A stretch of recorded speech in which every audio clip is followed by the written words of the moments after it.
বন্ধুর সাথে দেখা করার জন্য গতকাল সন্ধ্যায় তার বাসায় গিয়েছিলাম। বাসায় কেউ ছিল না, তাই দরজাটা খোলা ছিল। গিয়ে যা দেখলাম অজ্ঞান হওয়ার অবস্থা। বাসায় এক রুম থেকে ধোঁয়া বের হচ্ছে, ধ্বনিত হচ্ছে একটা সেকা খাওয়া গান। চলে গেছে তাতে কি, নতুন এক কান পেয়েছি। আমি ঢুকে তার সাথে তাল মিলিয়ে গান শুরু করলাম, এটা তোর চেয়ে বহুত সুন্দরী। হঠাৎ বন্ধুটার সুরে ব্রেক চাপলো। বন্ধুর হাতে 1 লিটার কোকাকোলার একটা বোতল, এখনো অর্ধেকটা অবশিষ্ট রয়েছে। হয়তো রিজিকে আমার লেখা ছিল।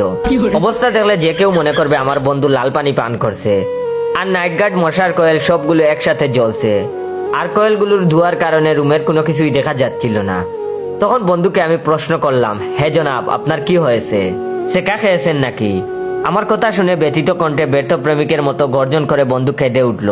প্রেমিক বন্ধু ব্যর্থ কণ্ঠে বলল, আজকে আমার প্রেমপত্র গোলাপ ফুল প্রত্যাখ্যান দিবস। তখন আমি বললাম, তার জন্য গৃহে এইরকম পরিবেশের প্রয়োজন কেন, বুঝতে পারছি না।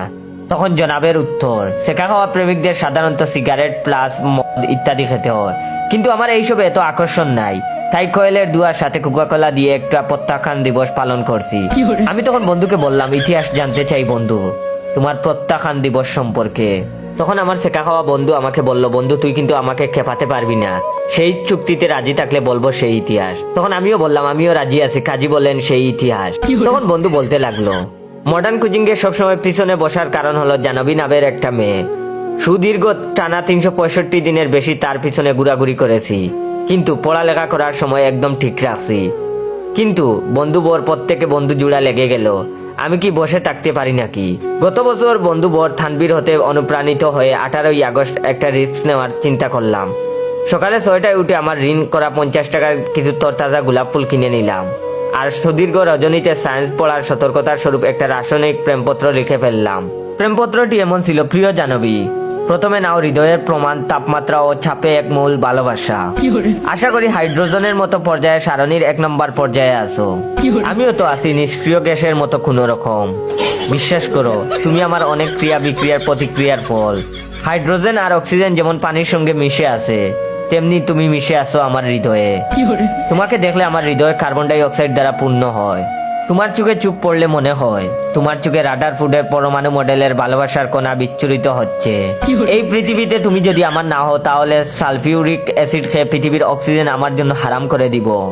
ইতি তোমার রিমন। তারপরে বন্ধু বলল, প্রেমপত্রে কিছু কথা লিখেছি যা একদম ডাহা মিথ্যা কথা। লেখার কারণ যাতে প্রেয়সী কিছুটা প্রেমে পড়ে। সকাল প্রায় 6:20 তাদের বাসার সামনে গিয়ে অবস্থান নিলাম এবং তার আগমনের অপেক্ষায়। মিনিট 5 পরে তার আগমন। পথ আটকে দাঁড়িয়ে দ্রুততার সাথে তার হাতে আমার প্রেমপত্র তুলে দিলাম, কিন্তু বাংলা সিনেমার রিনা খানের মতো করে বলল, আব্বাকে ডাক দিব। আর আমার চোখের সামনে আমার রজনী জেগে লেখা প্রেমপত্রটা ছিঁড়ে কুচি কুচি করে ফেললো। সে আমাকে প্রত্যাখ্যান করলো। অমর হয়ে রইল দিনটি 18ই আগস্ট। মাথাতিরিক্ত বয়ে আমার ঋণে কেনা গোলাপ নিয়ে সোজা কোচিংয়ে চলে গেলাম। চোখে মুখে ব্যর্থতার ছাপ, কিন্তু লাস্ট ক্লাসের ম্যাম যখন ফার্স্ট ক্লাসে আগমন করলেন, তখন আমার কেনা গোলাপগুলো হতাশ করা প্রেয়সী অনেক ললনার সামনে ম্যামের হাতে তুলে দিলাম। আর বললাম, ফুলগুলো ভালো লেগেছিল বলে কিনছিলাম, কিন্তু সবার হাতে মানাবে না, কিন্তু ম্যামের হাতে চমৎকার লাগবে। আর যদি কানে লাগান তাহলে তো। আর কিছু বলতে যাব, মুখ থেকে কথা কেড়ে নিয়ে তিনি বললেন, নায়িকা মৌসুমীর মতো লাগে, তাই না? ম্যামের কথাটা শুনে আমরা সবাই মাথা নাড়লাম, যার কারণে প্রত্যেক পরীক্ষায় বাংলাদেশ ও বিশ্ব পরিচয় নামক বিষয়ে আমার তাকে সর্বোচ্চ নাম্বার।